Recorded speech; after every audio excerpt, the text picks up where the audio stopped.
అమ్మ ఈ విష్ణు గడు వచ్చే లోపల ఏదో వేసి పార్సల్ వేసిపాను. ఏంద్రో ఏముంది లోపల? ఇండియా కొత్త పార్సల్ వచ్చిందా? బయటికి పోతాను వదరా.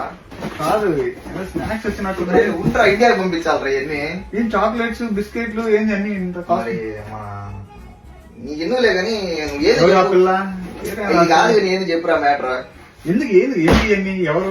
ఏమన్నా మనకి కార్గో ఫోర్స్ వాళ్ళ దగ్గరికి అయితే వెళ్తున్నాం అనమాట పార్సల్ వేయడానికి. ఎందుకు అవసరమైన ఖర్చులు? మనలేరం బాధని పంపించచ్చు కదా. ఏముందిరా స్వామి కేజీకి 4 పౌండ్లే సెట్. 4 పౌండ్లు ఇస్తే అంత పంపిస్తారు. మరి అంత పంపించేస్తే ఎటువంటి హిడెన్ చార్జెస్ కూడా ఉండవు అనమాట. దాంట్లోనే ఇంక్లూడెడ్ అని మినిమం 10 కేజీస్ అయితే చేయాలా. 10 కేజీస్ కి 40 పౌండ్ ఏమో అవుతుంది అంతే. నేతి పిసిన 2 కేజీలు పంపిస్తారు. అట్టని కదా మరి 10 కేజీలు మినిమం ఉండాలా. మరి టేబుల్ ఏమి వేయలేదు. నా రూమ్ లో తెచ్చిచ్చానా? వద్దు మనకు ఆడిపోయినా వాళ్ళే ఫ్రీగా బాక్స్ టేబుల్ ఇస్తారు. కానీ ఆల్రెడీ నా దగ్గర ఒక బాక్స్ ఉండేసరికి తీసుకోబోతున్నాను అంతే. దాని నుంచి ఈ పని బాగుందా? సరే అన్ని కాదు కానీ ఏం చెప్పు నువ్వు. నాకు 2 చాక్లెట్ ప్యాకెట్లు ఉన్నాయి. దీంట్లో పంపించచ్చు కదా. అవన్నీ కుదరవు కానీ కింద డిస్క్రిప్షన్ లో ఫస్ట్ కన్నా లింకులు ఉంటాయి. పోయి చెక్ చేసుకొని నీ పార్సల్ నువ్వు పంపించుకో. సరే సరే సరే. పద